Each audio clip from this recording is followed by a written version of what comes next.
Oh, yes. Student. Yep. Okay. That makes a trend. Yes. She's like, hey, all at the same time. Mr. Webster really plans on her name. Maybe so. Yeah, when she said. Sorry, Mackenzie, I just see you on the officer side. Oh, you're good. Okay. No, you know what? I know. He was Thanks. very. Well, he got. My kids loved it. Amazing. So. Yeah. So. Mackenzie, I'm sorry, I stole your spot. Oh, you're good. Is it weird? We don't have an, what? Sitting on the side? Ooh, what? Like all This is fine. your elements. I actually like it. Nice view. The door's locked. Thank you for reading. Oh, yeah, absolutely. So. Yes. Yes, yes.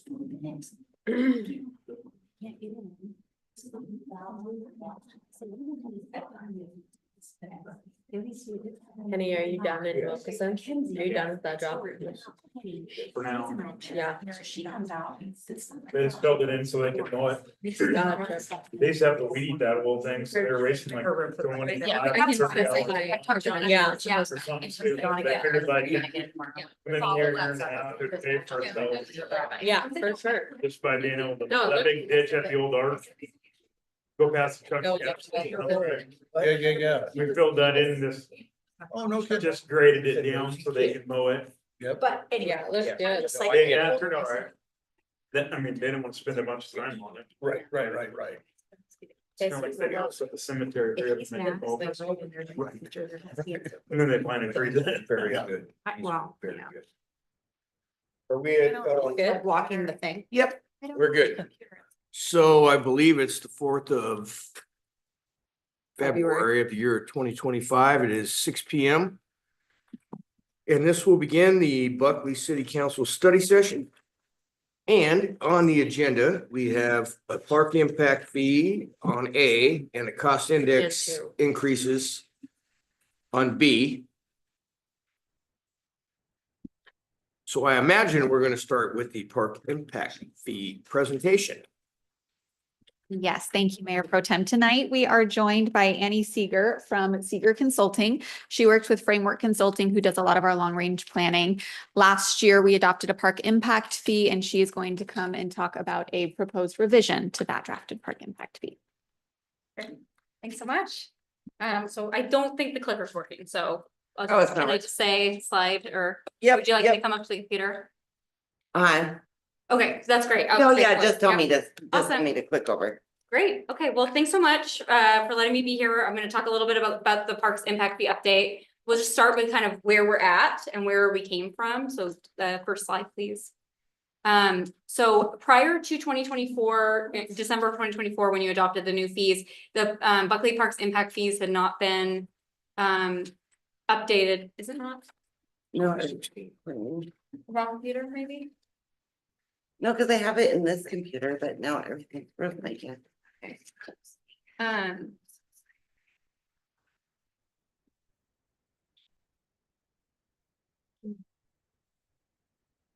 Oh, your presenter view. That's why. Maybe this thing is working. Seven computer issues.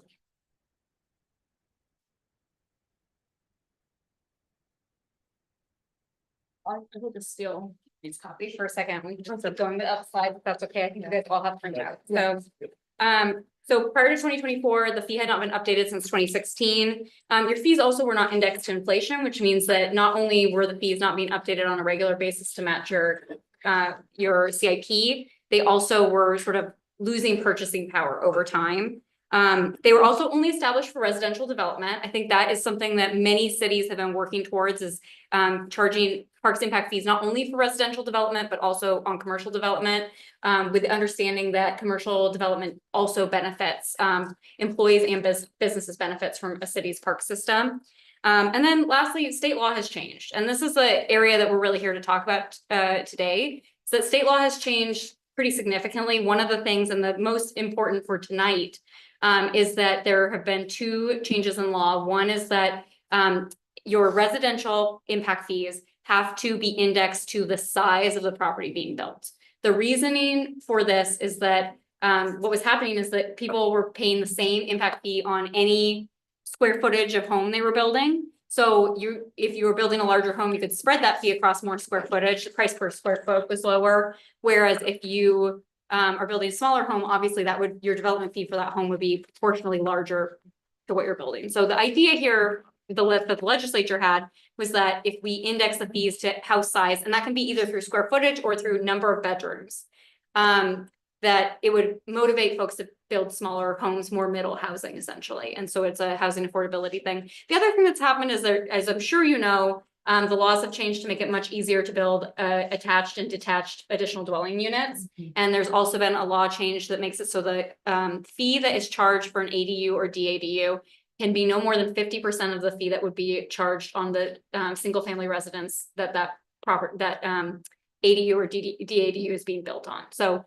framework work for the city to update those fees based on the parks plan that was updated or adopted last year. And now we're here to figure out how we want to index that to housing size so that you are in compliance with state law, which goes into effect in July. So next slide. Oh. And actually I can see if this thing works. No, you're now. good. I'm gonna give that to them. Have they considered indexing it for the lot size as well as the square footage of the house? Because it's pretty obvious to any layperson that if you build a house on a postage stamp, your kids are gonna wanna go to the park a lot more than if you have 3 acres to roam. Yeah, so it's hard to say what the legislatures consider because they have considered a lot of things. And there's actually a number of bills that were in the previous legislative session last year that didn't pass. So for example, one of them was would have set proportionate share. So the share that the city has to pay relative to growth to 50%. So development could only be charged up to 50% of the cost of those parks impact fee eligible projects. That was a law that was in the session, I think it made it to second readings, but didn't pass. So it's very likely that someone out there has considered lot size. What I would tell you, and this is for me, just kind of a frustration with parks impact fee law, is that there is a lot of detail in that law, but there's not a lot of detail about how to put it into effect. And that's something we'll talk about with the square footage issue here tonight, is that there's a lot of ways to do that. The legislature doesn't really direct us. And we are really guided by precedent and what has gone through the Washington state court system more than law in how to implement this, these changes. So, I mean, that's definitely something that has probably been out there. It's not something that's made it to a bill, to my knowledge. So, yeah, same on an exponentially larger effect with an apartment complex. There's not. Those kids are gonna wanna go somewhere if there's kids. Yeah, I think the thing to think about is that there is a tension there, you know, at the same time that the legislature wants to give cities flexibility to charge parks impact fees so you can afford these park system improvements, they also want to motivate affordable housing. And there is a tension there because you're absolutely right. You know, you could make the argument that apartment users or renters are going to need the park system more than people living in single family homes that might have swing sets. But at the same time, like, you can't make those fees so large that you can't motivate that development. So I think, you know, the thing to understand is like both of those things are competing interests, and what actually makes it through the legislature, as I'm sure you guys can all appreciate, sometimes it's just what makes it through the legislature. So, Sorry to get you off track. yeah, no, it's a great question. So you know, we put some background on parks impact fees in here. Probably most of you know all this, but they're one-time charges. They're authorized by the state legislature to allow cities to charge new development, cities and counties to charge new development to pay for new or expanded capital facilities. Here in Washington, we can charge them for parks, schools, fire facilities, and transportation. So your street network. And then for parks, they specifically can fund publicly owned parks, open space, and recreation facilities. So it's really capital facilities, does include the amenities that you're building within those parks. So it doesn't necessarily mean only land acquisition and development of new park. You can also use those dollars to redevelop or to more intensively develop existing park land. The revenues must support system improvements, and they must be reasonably related to the new development. So obviously, you know, we have to prove some sort of nexus between the new development and the improvements to the park system that are going to be made. And largely here in Washington, we do that with level of service. Next slide. Thank you. So, and we can actually go to the next slide. So I did put the statute in there. It's really just for your reference. I think because the statute has changed, I just want to have the exact terminology in there, but we don't need to read the text. So our update approach when we worked through the initial update was to establish fees for both residential and commercial development. And to ensure, and right now we want to ensure that those residential development fees are compliant with state law, which means that they have to be variable by square footage or by number of bedrooms. We had some conversation about this, but I would say largely, I feel pretty strongly that square footage is a better metric than number of bedrooms. Reason for that is that the definition of a bedroom is really just a room with a closet. And that is pretty easy to manipulate in residential home building. And so it isn't, I don't want to imply any sort of, gamesmanship with the development community, but I think it just is easier and more straightforward for everyone if we consider it by square footage. It's more fair, in my opinion. We also want to use a really simple, easy to understand impact fee rate formula that is transparent. There's really two key reasons for that. One is, like I said, a lot of the way we interpret the state statute is based on court precedent. So if you have something really transparent, it's much easier to make sure that that can't be called into question by anyone. And I will say, I think, many city attorneys kind of fear the day that impact fees go before the state legislature. So we want something super transparent, very clear. And then we want something that you can update on your own. So it's really interesting to me because I think you guys do update your rate schedule for things like your municipal utilities every year. And impact fees traditionally have not caught up to that. So many cities are not updating their impact fee rate schedules except for when they do their rate study. And what that means is that at the same time, your purchasing power of your rate is going down, construction cost is going up, right? So we're creating this huge delta between what we're collecting and what it will cost to actually build the improvements we say we're going to improve at those dollars. And so I feel really strongly that it makes sense to empower cities to have a rate that can be updated every year, just like you do your utility rates. And then you can either index that to inflation, so it's super simple, or you can update the whole rate formula using your new project list as those project costs change and conditions change, and even as your projects may change over time. So that is how things are designed. And then, lastly, we did consider the fee burden for developers, and we also wanted to consider kind of competitiveness. So, it makes sense to consider with your neighbors in particular, but also your peer cities, are these fees sort of in line with what others are charging? That's totally a choice that's up to you as a city council, but I would never want to suggest a rate that is so far beyond what others are charging that you're not going to be able to incent development unless that is a choice you all make. Like, that's your policy decision, not my policy decision. So we of course want to consider how these fees are in line with other cities, and we did do that, and we're right in line with your peers. So next slide. So this is our impact fee rate study formula. What you can see is that we've got the cost of the numerator here is the cost of impact fee related eligible projects minus the available tax funding for system improvements. And those two things, that numerator is what we call proportionate share. So the idea here is that is the share that the developers should have the burden of funding. And then that's divided by the growth that we expect to occur over our planning horizon. We looked at amortizing this over a 10-year period or a 20-year period. What that means is that we said, should this all be funded by the growth that will occur in 10 years, or should some of this be funded by the growth in 20 years? And we did a mix of both based on the project timing. So we have projects in our capital project list that are 6 and 10-year projects. We expect those to happen quickly. Those were amortized, those were put over that amount of growth that will occur over those 10 years. For projects that are on that 20-year list, we put those based on the growth that will occur in the second 10-year period. So the full 20 years. That I expect will be revised as you continue to update these fees over time. So if more growth occurs and you collect more and more of your projects are done, the picture may look different in 10 years than if less growth occurs. Something I haven't said yet, but I should always say is that, one of the challenges with parks impact fees is they are extremely volatile. Because they're based on what development occurs, right? And we have had periods in our history of no development, right? 2008 to 2013-ish, we really saw nothing happen in the market. Cities weren't collecting a lot of impact fees. The last 5 or so years, maybe 10 even, have been, really strong growth. And many cities have seen a lot of development fees, but we cannot predict the future. Could look like the last 5 or 10 years, or we could have a correction. It's just impossible to predict. Next slide.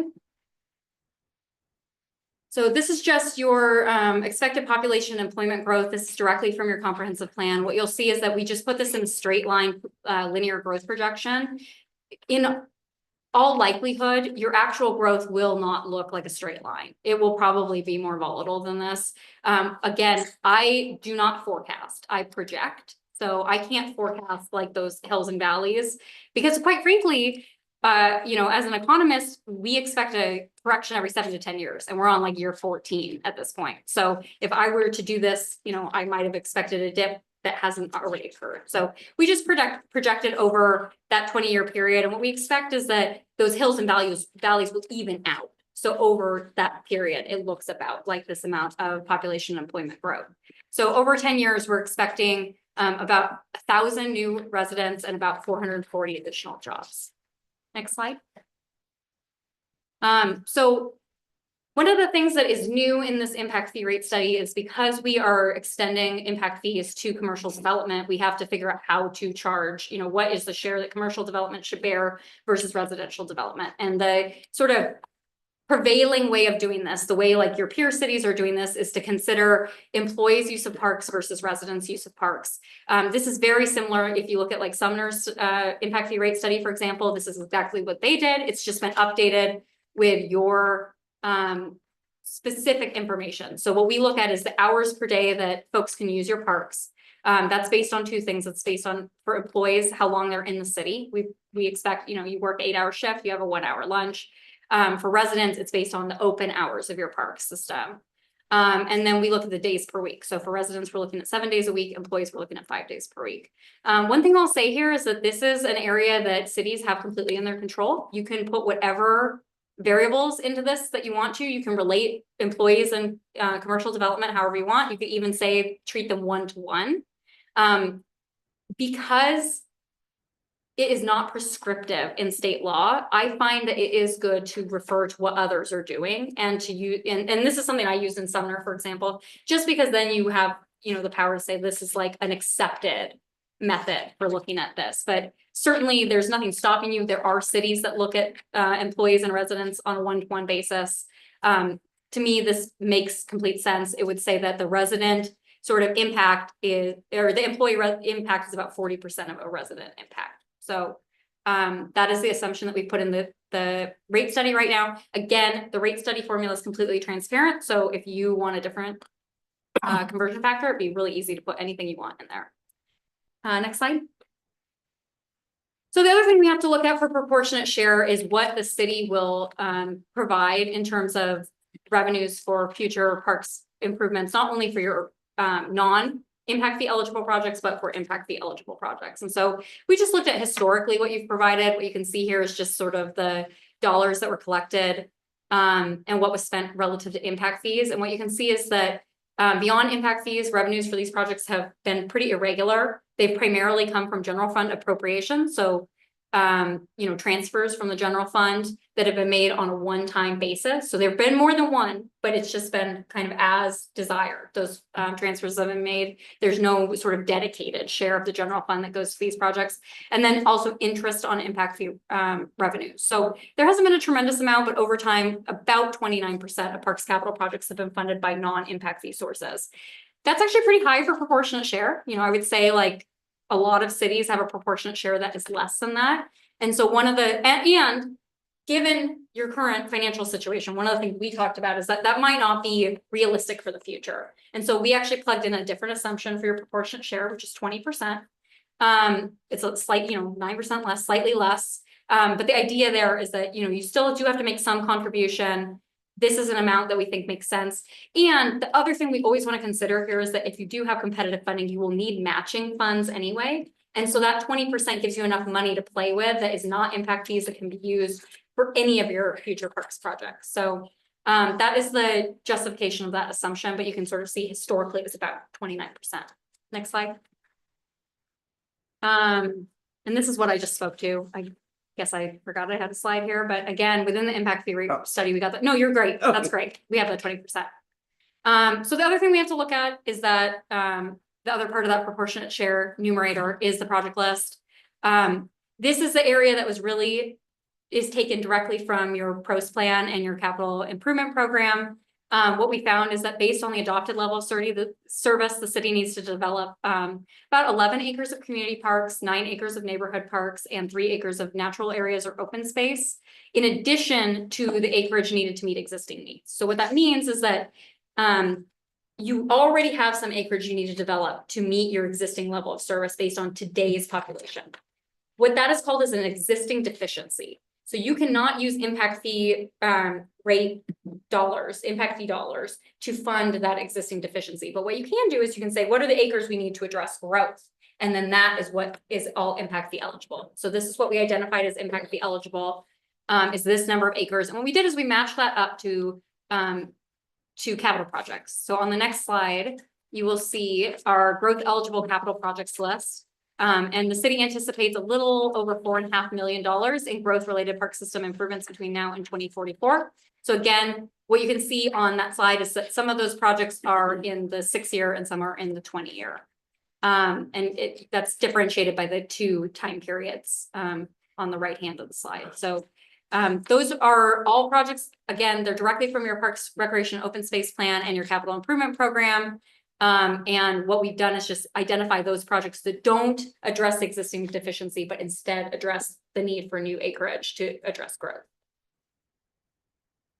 So next slide. So once we do that, what we do is sort of look at how we would amortize or kind of spread out over time the cost of these improvements across growth. And then we apply that to housing units based on average household size and average family size.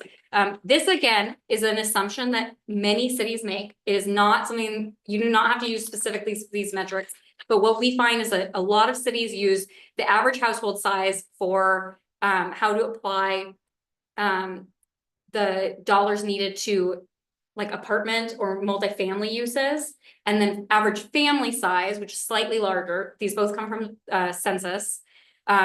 For single family housing. I will just say this is one of those areas of the law that I find particularly weak. You know, it isn't really common or true that families live in houses and, you know, other households live in apartments, right? But we don't have good enough data to assign types of people to types of housing. Like that just isn't really how things work. So this is the best assumption that we can make.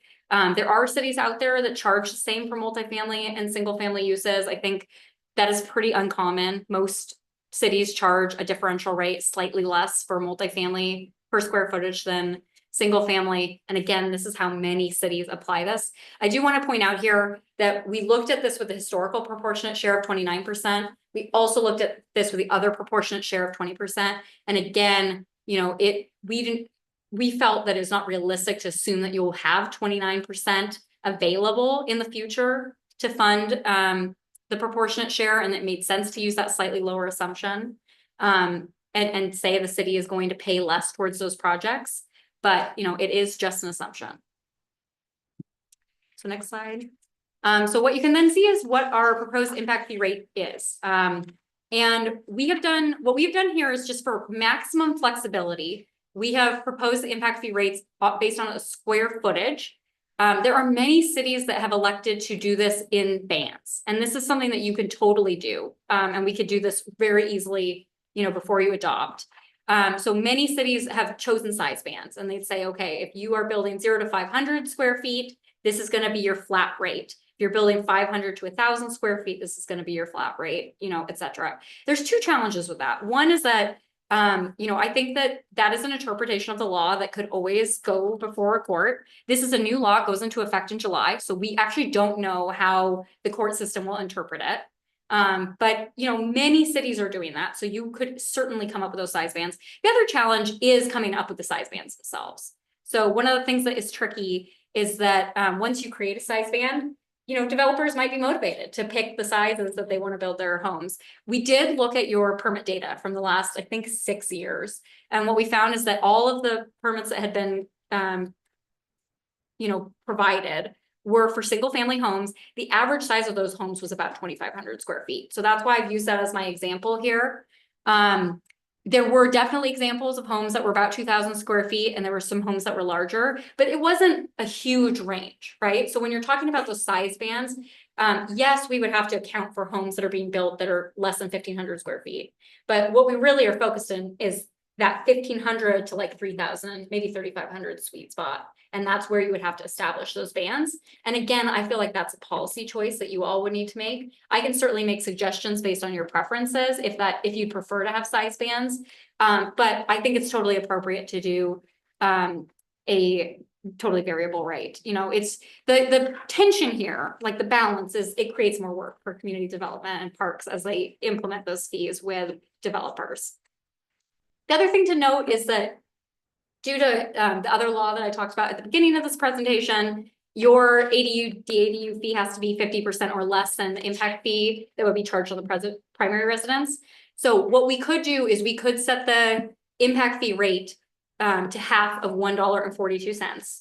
And then you would always be under whatever primary residence. The challenge here is, again, we don't know how the law is going to be interpreted. It could be that they would go back to whatever fee was charged on that initial primary residence, and it would have to be half of that.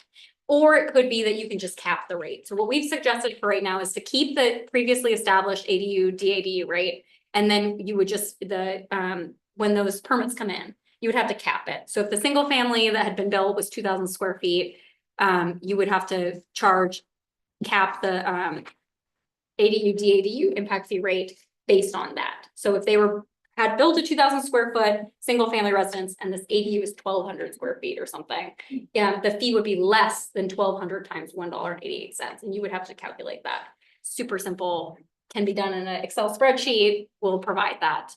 But again, that is really a choice that you all will have to make, and it's based on your best judgment about how you feel that law will be interpreted. It is very difficult to predict. So I think this puts you totally in compliance. It's what your peer cities are doing. I don't see any issue with it, but just to note that the tension is always going to be, it creates more work for your development staff, community development staff. So I think there's one more slide. Yep. Yeah, thank you. So lastly, you know, your Buckley Municipal Code already establishes that the Parks and Recreation impact fees can be updated based on inflation. As part of the annual review of the capital facilities plan and the capital improvement program. So we do recommend that you build that into your kind of fee update schedule. There are a lot of ways that could be done, and there's a lot of choices to be made about what impact fee rate you would use and what you would update. If I had my brothers and I could go in and do this for every city, I would say you always want to be reevaluating the project costs associated with your capital improvement program. You know, we know project costs are going up over time, and that those can be indexed, based on Washington State Construction Index, or, can be updated kind of on an individual basis based on how project costs are changing. And I would update that fee. But, it could be as simple as you just kind of use consumer price index, or I prefer implicit price index, implicit price deflator. But you could use one of those indexes and just index the fee itself. So what you would do is you take the fee, you'd say, okay, it's $1.88 per square foot right now. We're going to apply inflation. It's going to be $1.92 next year.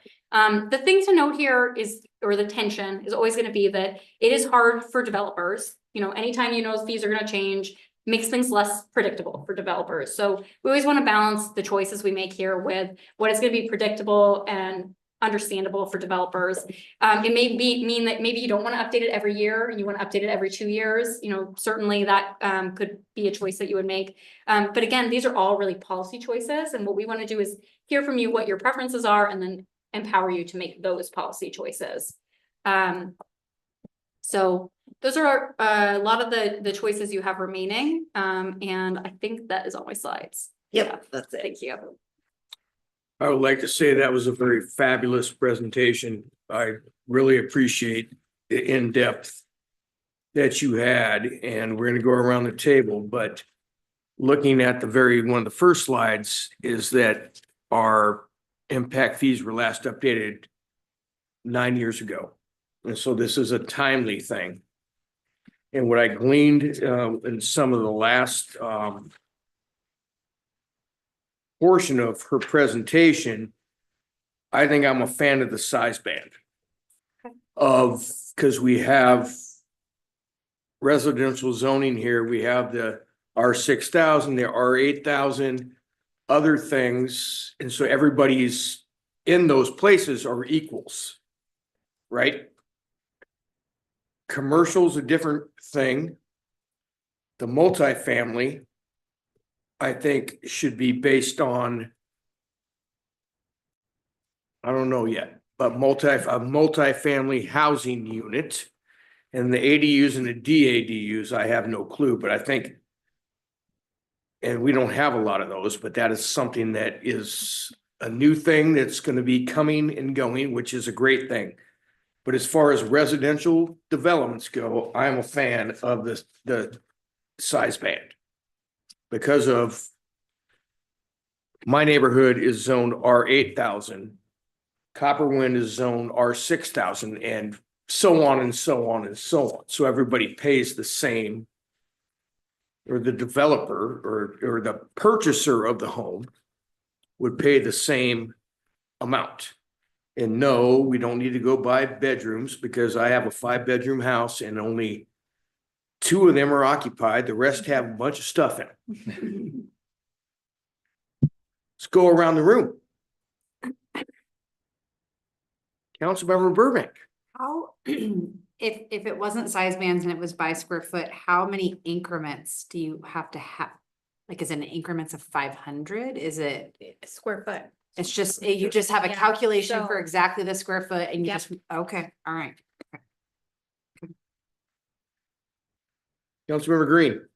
Question on the inflation index. I'd like to see maybe some numbers of the past few years, pick a span of time, just see how much it's varied, and make that decision whether we adjust for inflation every year, every couple of years or whatever. It makes sense. I mean, not that the future is going to be just like it was recently, but who knows? But just to get an idea of what that kind of hills and valleys looks like, inflation. So what are our impact fees now for these? Do we have a?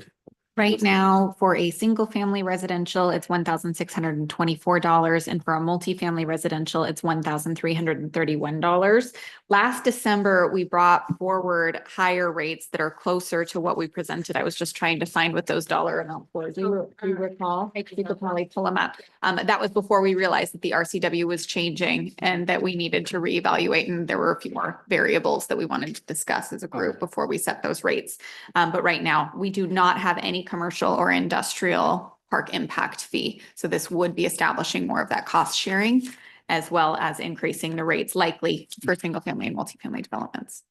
Gotcha. And as far as square foot versus like band of square feet, I could go either way, but I agree. I don't think that per bedroom is a good metric. I think that would be much harder to administer. So what we had discussed and had not approved by council was increasing the single family to $2,833. That was $2,833. Multifamily, $2,410. ADUs would have been capped at 1,882. And then commercial and industrial were both factored in at 1,000 square feet. And it per 1,000 square feet for commercial, it was 1,416. And per 1,000 square feet for industrial, it was 708. I think that sounds outstanding. So remember, and if it's hard to see, it was easy to see if you looked at your agenda online of the parks projects that are listed with Miller Park. It has to get started. There's the splash pad on Heritage Park, finishing out Heritage Park, and then there's the space down by the flume or the river along the trail, the White Trail. It's all in there, and this is not budgeted, and it has to be paid for somehow. Councilmember Burgess. So I have a question, like I have a couple questions. One is, I know we need to have money to do the Miller Park and, you know, the other things that we already have in the works, but didn't you say that the impact fees would have to be for future things that we haven't already agreed upon? So the differentiation, it doesn't have to be projects that you haven't already identified. What it has to be is for growth or new acreage or additional acreage, developed acreage that will support growth. So right now, when we look at your level of service, we see that there is a gap between the level of service you say you want and the amount of acres of parks of each classification that you have. So those projects that will specifically fill those gaps cannot be funded by the impact fees. But what that means is new projects that will address the acres that you'll need to support growth can be funded by impact fees. And you're right, it is sort of a soft distinction, because what you could argue is that, hey, Miller Park Phase B is a community park and that's gonna fund the existing deficiency there. But what we are saying is that, no, you have other projects that are gonna address that deficiency. This project is going to address the additional acreage needed to support growth. So it is a little fuzzy that way, and I think one of the things to know is that you could certainly look at the capital improvement projects and identify whether there's any that you think are more or less appropriate for to be kind of growth related or impact fee eligible. But we have done a very careful job of justifying which projects are addressing that existing deficiency and which projects are specifically to address growth that you anticipate. Okay, another question is for the commercial, by the commercial and industrial, by doing it as per 1,000 square feet, why are we not? If you have a commercial business that's 1,500 square feet, are they still going to pay the 1412? Why are we not doing it per square foot? Because the bigger the building, more likely they'll have more employees, which would mean more people would have that 40% that, Yeah. you know, would possibly be using them. So we certainly could choose a different amount of square feet. I would say this is very typical with what other cities are doing, as they do it by the 1,000 square feet. The only other that I've seen is about 600 square feet, and I think that is City of Sumner. So certainly we could adjust this. The trick is that unfortunately, impact fees are attached to the development of a building, right? They're not attached to the usage of that building. Right. And so, you know, I just drove through Bonnie Lake, right? They've built 1 million kind of like warehouse / industrial commercial spaces, right? And that those same spaces, right? You got 4 buildings on the same property, could have very different uses in terms of employee intensity of use. Right. And so we are sort of guessing, right, about how these are going to be used. We don't know, like, is it going to be a really intensive, like this is a print shop and you're going to have a lot of bodies doing a lot of printing? Or is this just going to be mainly a warehouse that stores things and you're going to have a couple people in and out? We cannot predict that. So this is what your peers and neighbors are doing, is attaching it to 1,000 square feet. You always can go against the grain. I think one thing I want to make sure I repeat is that the reason that we look at what peers and neighbors are doing is because so much of this law is interpreted based on precedent and the court, not based on like the way the law is written. And so we want to make sure that we're doing something that is, you know, safe for the future. And I will say it's very common for cities to have city attorneys interpret this and read this. And I have worked with city attorneys who are like very comfortable. They're like, well, if it goes to court, it's going to go to court for everybody. And other city attorneys who are like, you know, I know that technically we could do X, Y, and Z, but we want to do something a little bit that I feel personally is a little bit safer. And that is certainly your prerogative. I think the 1,000 square feet, because it is something your peers do, I do feel like it is safer, but it doesn't necessarily have to be your denomination. Okay. The other thing to note is there has not been a lot of commercial development. So we don't have a lot of historical commercial development to pull off of, but it is something we could look to, you know, we could pull data from Bonnie Lake, for example, if we wanted to, and look at what has actually occurred if you think there's something comparable to what could occur in Buckley. So I just kind of did some rough figuring, and basically like a $3,550 impact fee for just our parks, because we can have impact fees for other things. But just that, based on a 30-year loan at 6%, it's going to cost them a little over $7,000. So it's going to be like twice as much, you know, if they've added those costs to their loan. So I mean, These are typically paid by the developer, so it would be, you know, potentially for a single family residential lot paid by the individual homeowner, but usually by the developer prior to home sale. but then the developer, of course, is going to want to recoup some of their charges, so they're probably going to add that on to the price of the home. Guaranteed. I would imagine, yeah.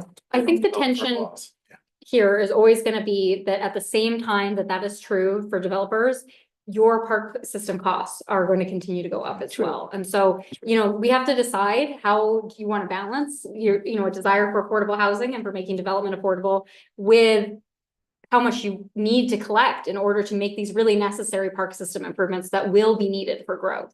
So that is what we've attempted to do here, is to find sort of something that is fair overall. I will say these are definitely not the highest fees that are being charged, even No, I among saw that. your peers.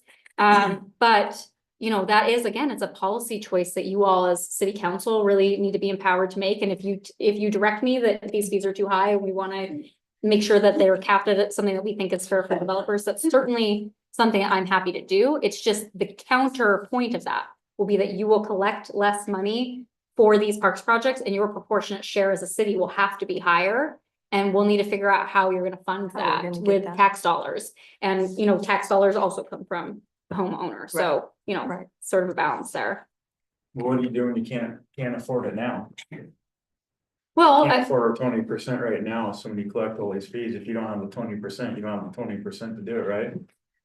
The 20% is made up from a couple of different sources. It includes grant revenue. So part of our 20% is the grants that we're expecting to be, depending on what happens legislative session, awarded for the Miller Park project. So that is a portion of that 20%. And then we have been saving our impact fee dollars towards the Miller Park project. And so that is going to be funding, not the entire share. It can't. We have to have a Mhm. proportionate share as a city.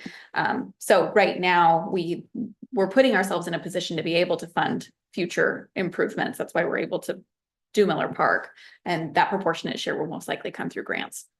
Is Miller Park, so is there a list of the projects that are ones that we can't use the money on and one we can?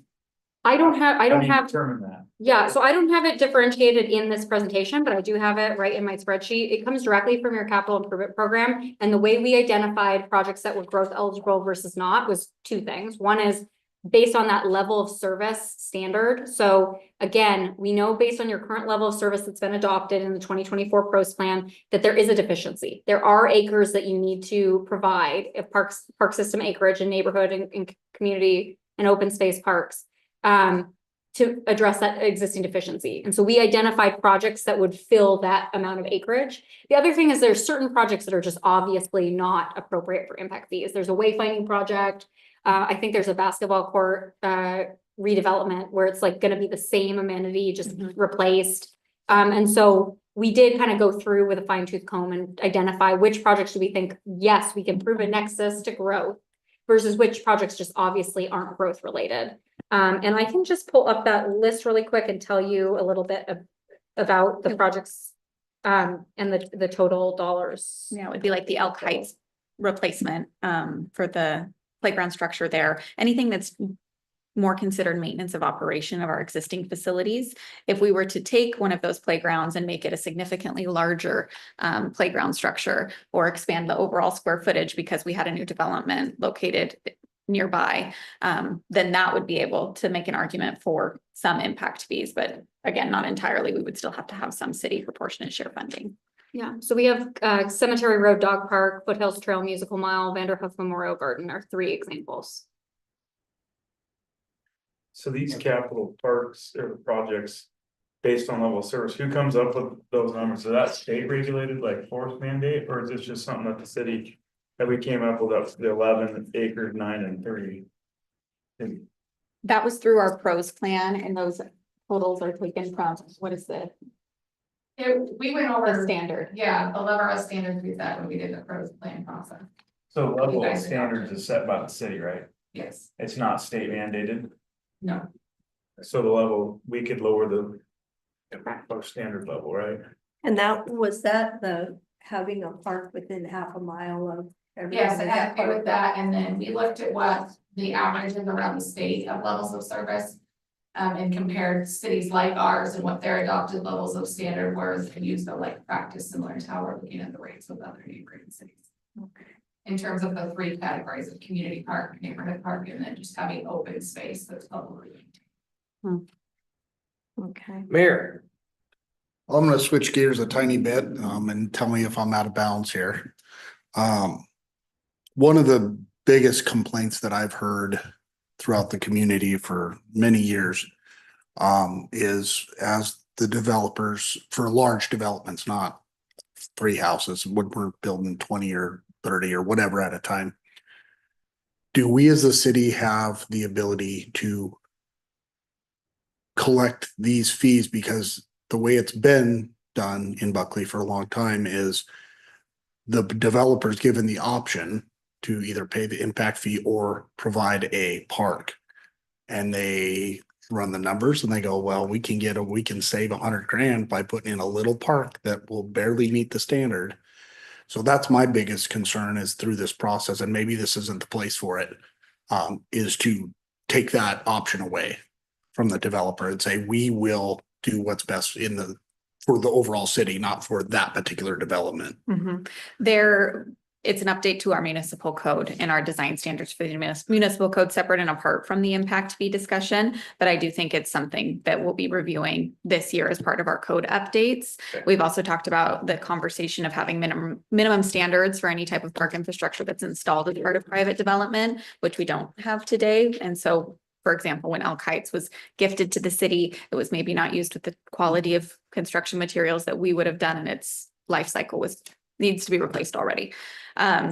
So there's some different approaches that we can take. There are certainly cities that have park impact fees and require open space dedications and park spaces for multifamily developments and single family residential developments. It doesn't necessarily have to be one or the other, but we have had an option in Buckley to have it be more so one or the other. And that's something that we can absolutely revise. So we can increase the size, of course, the quality, but also the size. Yes. Or Yep. let us That's orchestrate. an excellent point, because like over at Perkins Prairie, that little park that they have there for all those homes. And it's a teeny park, and it's, for like 4-year-olds, Yeah. Where's your 8-year-old? What's your 8-year-old or 10-year-old gonna do at that park? It's like, And yeah, no, with the new phase, they added that little shelter, so but that other phase, it was really terrible. And we can, in the community at large, and even the folks that are moving into those developments can see that, Our current code is not very prescriptive. It is very lenient on what can be in a furniture open space area Right. or a playground structure. There are next to no criteria for it. So lots of room for improvement and changes. Councilmember Burgess. So what other revenue increases can our residents and our businesses or developers expect in 2025? What other kind of increases? We've already approved the fee schedule, which included an increase to some of their building permit fees, the park impact fee increase, and then I do expect that at some point this year we'll be bringing forward a fire impact review fee as well, Okay. or a fire impact fee as well, but we do not have that fully identified yet and the cost for that. I agree that the impact fee for parks does need to be increased, but I'm just a little weary of the amount, just considering how much it is, but. Is Councilmember Bender online? No, she's not. He is not. Councilmember Burbank. When neighboring cities were looked at for the impact fees, what are considered I know who our neighbors are, but Buckley, the size of Buckley, I'm just wondering, how do I word this correctly? The amount of land that we have that's not developed versus cities that neighbor us that might have a different amount of land that's not developed. And then does it take into consideration, for commercial? I'm just trying to think, does it matter if, since we're a smaller city, that we don't have as much land left to develop as a bigger city that's our neighbor that might have more? I don't know if I'm wording that correctly. So I will say, Okay. I think there's two sides of this question. I'm not sure which side you're asking, but I think Okay. it's useful to talk about both. So on the one hand, when we look at neighbors and peers, particularly I like to look at neighbors when it comes to something like development fees. And the reason for that is that when you're thinking about developers and home buyers, single family home buyers and things like that, most of the time, they're not gonna be open geographically, right? They're not like, oh, well, I'm gonna pick the city with the lowest impact fees to develop in. There is some bounds, geographic bounds. So it's more common that, if you have a developer that's looking in Buckley, maybe if Buckley's fees are too high, they would look at Bonnie Lake or Enumclaw, Sumner, but they're not looking at like Airway Heights, they're not looking up at Linden or something. Okay. And so it makes sense in this case to look at neighbors more than it does to look at peers. We certainly can look at peers. But I will say this question about like how you think about buildable lands is not something we generally look at. What I will say about that though, is that in the case of a city that has fewer buildable lands, I actually think that's the time at which you want to make sure you have that higher impact fee. That's what I The was thing is, thinking. as Yeah. that land capacity goes down, your ability to charge impact fees is also going to go down. Right. So this is sort of like a time limited, development limited more than time limited, but a limited opportunity. And that's what I really say to cities right now is like, yes, there is a burden on developers for charging these fees, but this park system need is going to exist regardless of whether you charge the fee or not. And so the question is, do you make everyone, including your current residents, bear the cost of that system improvement? Or do you say, hey, you're new to the city, you have not been paying taxes here for the last, 20, 40, 60 years. You have to share in the cost of building the infrastructure that you're going to use. You can't just benefit from the historical infrastructure that's already here. So to me, it does make sense because you have fewer buildable lands to start, ramp up those fees. What could happen though, is there is kind of a demand elasticity question here. There is probably a point at which your fee is so high that people would look elsewhere. I don't think that you're anywhere close to that because you Okay. are not in a range where your fee is going to be higher than other cities. And actually you live by Bonnie Lake. Bonnie Lake for a couple of years was the highest development fees in the whole state. And you're nowhere near, there was like $40,000 at one point to build a single family home in Bonnie Lake. And you can see the explosion that's occurred there anyway, right? So, it is something to think about. And again, that's a policy choice that's up to you all. We can also model a few scenarios if it's more comfortable to see is like, could we get away with a lower fee and what would that mean? But what I hear in the meeting is that there's this other tension that the tax dollars don't exist to increase proportionate share. So if we lower that fee, we have to expect that we're going to need other ways of making up that difference. Okay. What I want to hear from council is what are the things, we had a great presentation, what are the things we want to really focus on? Because I just heard the gentle lady say that she can model it in a different way.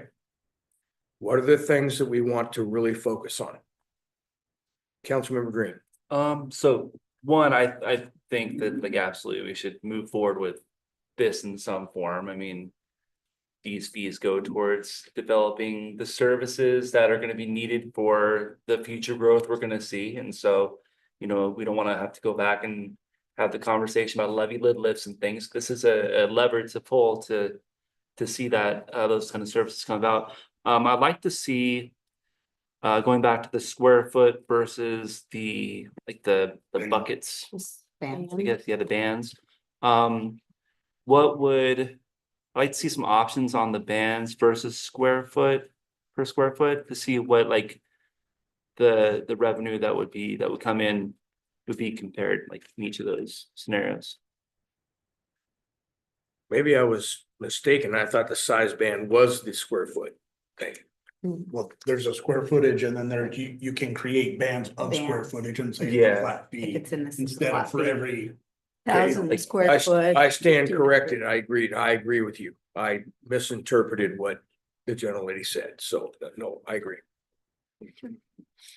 Others, Is there maybe a maximum impact fee for single family residents, a ceiling that comes to mind?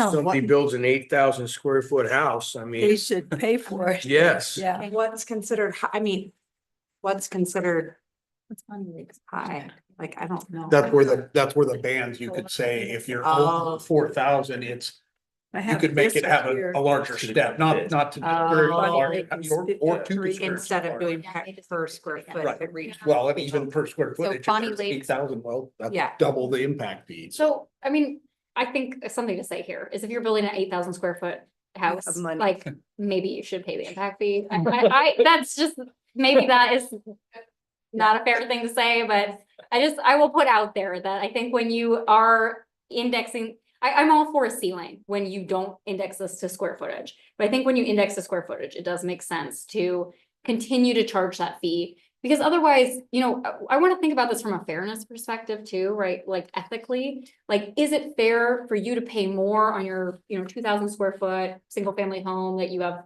5 people in than somebody who's building an 8,000 square foot mansion, for whatever purpose? Right. So I think the question that Courtney's trying to ask is just, where are we comfortable for those typical houses that are being built here in Buckley for 2,500 square foot house? Is there kind of a maximum value that we want to hit or a way that we want to fit that into the overall development fee schedule that we can sort of base some of our future assumptions around? I like the per square footage. That way, no matter if you're building a 1,200 square foot home or if you're building a 8,000 square foot home, you're paying per square foot. So it just seems like it's a more fair way to do it. Mhm. So whether, and not necessarily have a cap on it. If you're building a 2,500 square foot home and your neighbor's building a 2,500 square foot home, you're gonna pay the same amount. But the 3550 seemed to give you some pause It's a little, versus, I think it's just a little high when Yeah. you figure if the people are getting a loan for it over Yeah. a 30-year I period. think that our last conversation was closer to the 2,800 mark for a similar sized house. So that $700 difference is maybe we need to look at Yeah, and how we could decrease that a bit. And correct me if I'm wrong, just to be clear for Denise too, is that's paid by the developer before they start building. Yeah. They pay all that up front. So yes, it will just be passed on at the end of the Right. day. That's tagged onto the, Yeah, they're just So if gonna it's a- add that to the price. yeah, if level. it's an extra, we're gonna bump it $1,500. That house is going up $1,500 for that work impact fee. My brain goes to, shouldn't we have a fee for a 1,000 square foot house?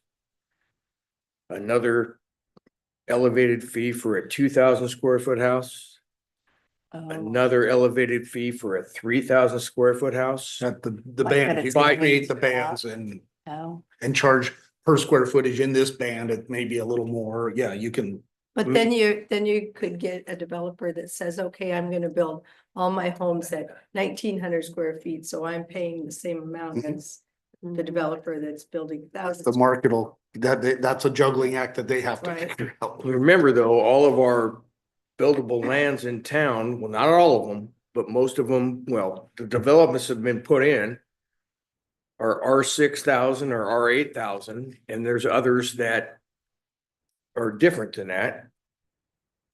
And it doesn't mean that and obviously if somebody comes in and buys property in the city of Buckley, and there is space to build a larger structure, they would be on the hook for the same impact fee. So, Councilmember Sano, When you say R6,000 or 8,000, you're talking about the lot square size? yes, And like, this is versus. The this is house Based square on the footage, house yeah. square size. Yeah. no, it's the lot size. When I'm talking about what they could build on there, I mean, Yeah, the house. R6,000 is like 2,000 square foot houses, R8,000, like where I live, 3,000 square foot. So you're just saying you would like to base it on the lot size versus the house square? size? No, the I'm just square, trying to- the square footage. I'm saying what is able to be built here. And it doesn't mean that somebody can't have a piece of property within the city limits that they could build whatever they want. And so we need to figure out what the threshold is. And the ADU is gonna throw all that, or multiple ADUs is gonna throw that all Yes. back, because we may go to developers wanting, though they're not gonna make them as tiny as they can, they're gonna go, oh, we could squeeze an ADU in here if we had Yes. 400 square feet over here, or whatever that looks like. We have to deal with Way that outside too. of our purview, but That's a whole nother bag of worms. That's that- change, and that's literally just started January first. That's Yes. a whole new Mhm. can of worms. How do we deal with the ADUs? And they're a thing that need to be, you know, they're a thing that people can take advantage of, and people need places to live, but that is a new structure and it has to have an impact fee.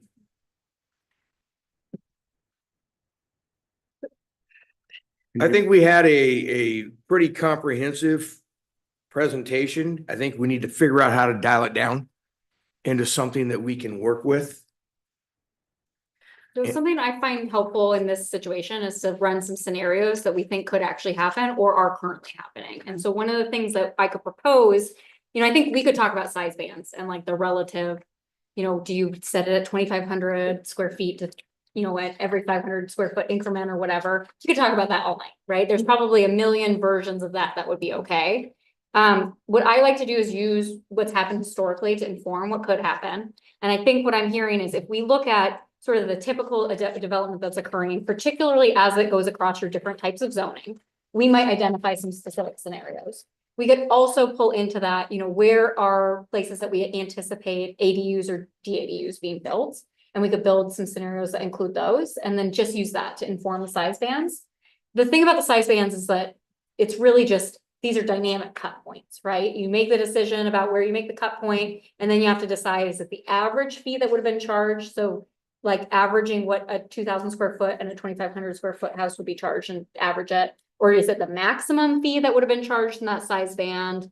The minimum fee that would have been charged in that size band? I can just model all those scenarios, and then we can look at them against these examples or case studies, and you can decide what feels most comfortable, because there are just a lot of different kind of policy considerations here. It's, the tax burden on developers and buyers, the impact to what you need to charge, collect as proportionate share, motivating the kind of housing you want to see in your community versus maybe housing you don't want to see. There's all these things that can factor into it. And I'm not sure, even in this room, we would all agree on the face. So what I'd like to propose is I can come back with those examples and a few suggestions for how you might cap that. And then we can either have another discussion, or you all can make that decision, independently as a council. It's whatever is most helpful there. I think it might be helpful to. It looks like a lot, like Denise, when you're saying it's $3,500 versus 1,800 or wherever we're at today, that's a significant jump. So we're looking at and thinking that's a huge, which it is, it's a huge jump. But then we look at it, these homes starting at 700,000 and 800,000, it's not that much. So just, I don't know if we, and maybe Chris or Courtney, you can figure out, like, we don't build, we're not in the habit of building 4,000 square foot houses in Buckley. So that can we can get our arms around that too, or 8,000 like we Absolutely. were talking about. Yeah, one of the things I can do is just put together, what would it look like? What would your total development fees, so not just parks impact fees, but total Exactly. development fees look like for one or more of these scenarios? Yeah. And you can sort of look at what that looks like. And I think I can compare that to total development fees for a few other communities. Tricky thing there is that there's certain charges that are going to be way different how they're applied, particularly when it comes to like water and sewer hookups. So we'll have to figure out how to look at that so you can look at it apples to apples. But I think even if we just looked at total impact fee development fees, you get a better picture. You can kind of have a sense of what that would look like. And we can probably also compare that to what you're currently charging for some of the permits that have already been issued. And as somebody mentioned earlier,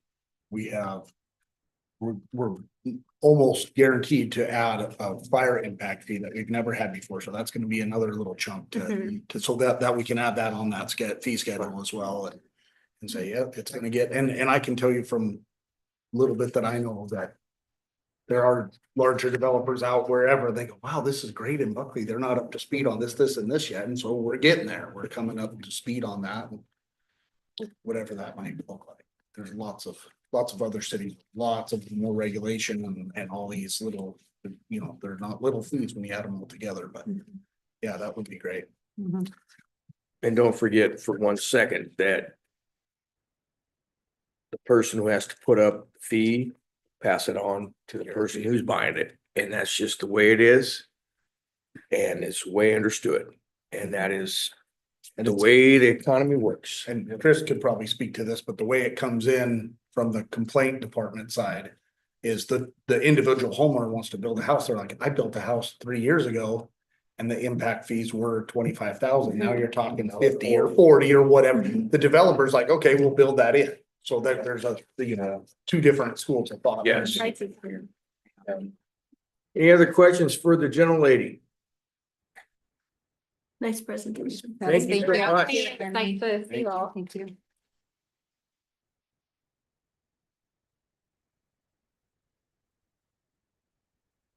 I had to look at what okay, am I the only person that doesn't know what a DADU is?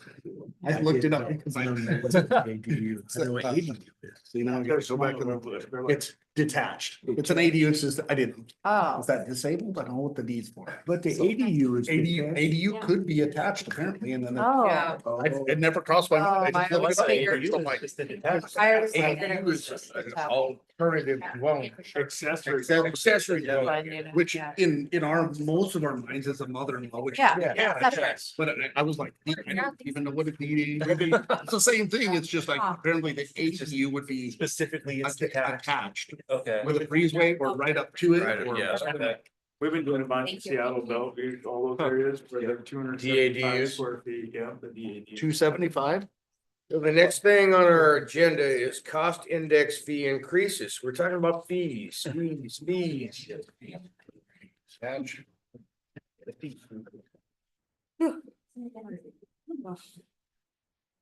Director Banks, looks like he's probably- here. Won't be near as interesting topic as what you just heard. We're in depth. Yeah, you hear this every year. We've gotten our construction cost index percentage in. And so our GFCs and our street impact fees will be going up by 2.91%. So GFC, the general facilitation charge for water, sewer and storm. So those will go, you will see that at next council meeting in a revised taxes, rates and fee schedule. You'll see those fees reflect that 2.91%. And we do that every year per code. It goes up by the construction cost index. The one fee that we haven't raised since 22, and I don't know why, is the traffic impact fee. Oh. So it is a little bit larger. We have taken the cost index increase for 22, 23, and 24 and have implemented it into the new traffic impact fee, which is the old one, or the current one is 4,188 per PM peak trip. And the updated one will be 4,809 per PM trip. We're making up 3 years. We're making up 3 years. 2 years plus, like, Yeah.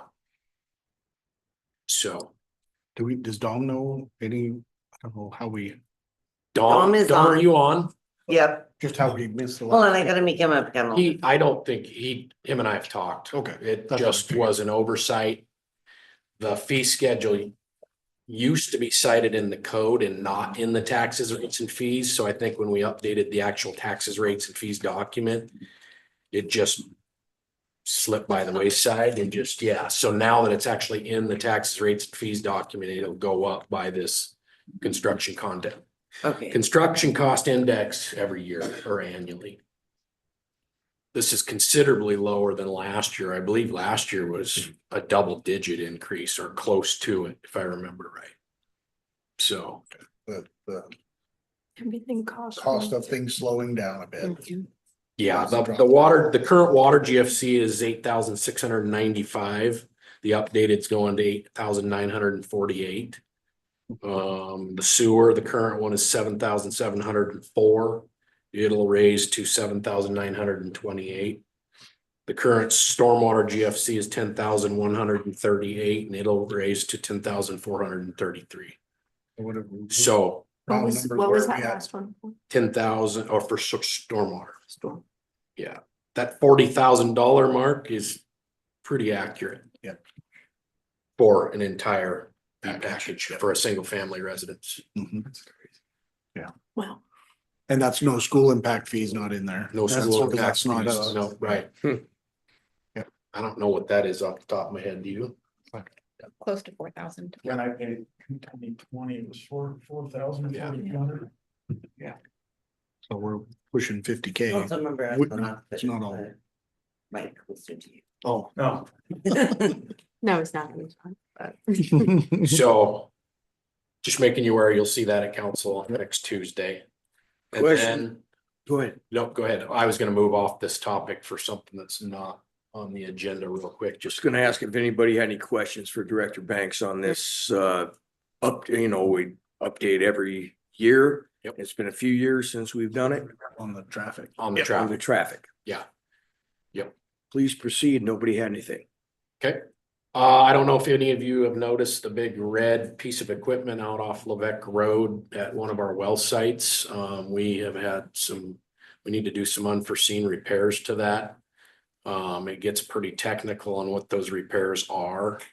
It started out as a pump that quit working, so we had a well contractor come out and pull the pump, and we had the casing videoed, and it was found that the casing had encrusted with they call it a biofoul, which I'm assuming is, and if Dom, you want to chime in, if you can hear, I'm assuming like rust type, barnacle type stuff, so we are gonna have that flushed, cleaned, and at the bottom of that well casing is, in layman's terms, a sump that the pump goes down in, and that's where it sucks the water up. They have a way of going in and pushing water down, chlorinated water down, and then sucking it back up and cleaning that sump area out. So they're in the process of doing that work. That's what that piece of equipment is out there, but this was not foreseen and is unbudgeted. So you'll probably see a budget adjustment at some point to the tune of somewhere around $20,000. We're fracking. We're fracking. We're fracking. That's no different than somebody, not anticipating that their roof's gonna start leaking. And they thought it was gonna last another 5 years, and now we gotta take care of it. The pump we probably had budgeted, but all the extra. Yeah, all the extra stuff. It's the nature of the beast. How did you find out? Is there like an alarm? Like, how did you find out? The pump quit pumping water. It just quit pumping. Yeah, so then we had an electrician check the continuity of between the breaker panel or the power source and the pump, and it had continuity. Okay. So it just went from there and troubleshooting. The good thing, I guess, is that DSHS will be on the hook for roughly 17% of the bill. So Yeah. we will get some money from them. So when you see that red light going off are we supposed to call the city? Not right now. Under normal operating conditions, yes. Okay. But Because I've seen that red light. right now, I'm guessing that the alarm is disabled and that thing's flashing and no one knows. So I'll check in tomorrow and see if we can shut that off. I think the engineer, Miller. Dom? Yeah. Yeah, he's, You need a mic. he can chime in.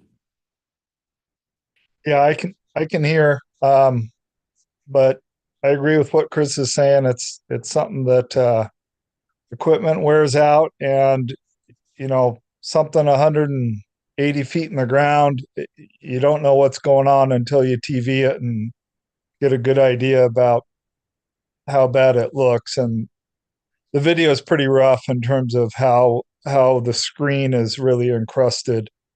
And it prevented water from coming into the screen. So the pump was, sucking air pretty much, not putting out water. So we're taking a look. And I don't know if Chris said, but the work is anticipated to be wrapped up towards the end of the week, right, Chris? We hope. Yeah, we hope.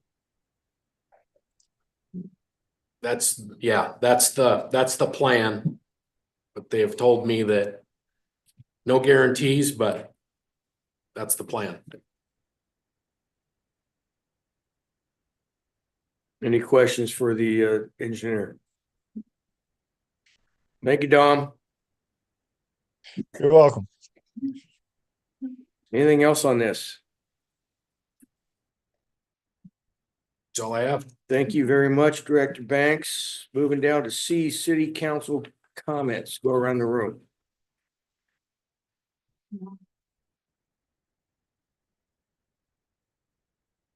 Okay, then I'll just say that there is a huge awakening and an awareness in the community regarding the governor's or the outgoing governor's budget proposal to close Rainier School. Oh, There's been a huge on the Buckley pages of people directing others and what to do. And so I think that is great. And Director Banks is still here. And I'd like to say that the snow response in the city the last couple of days has been outstanding. Clearing the streets. Today was a little bit more challenging than yesterday because the temperature was way below freezing than it was yesterday morning. But still a good job. Anything else? Nothing, anything at all. Next, Tuesday is our regular council, meeting. First one of February. So there's nothing else. So we will end the Buckley, study session, city council study session at 7:16 PM.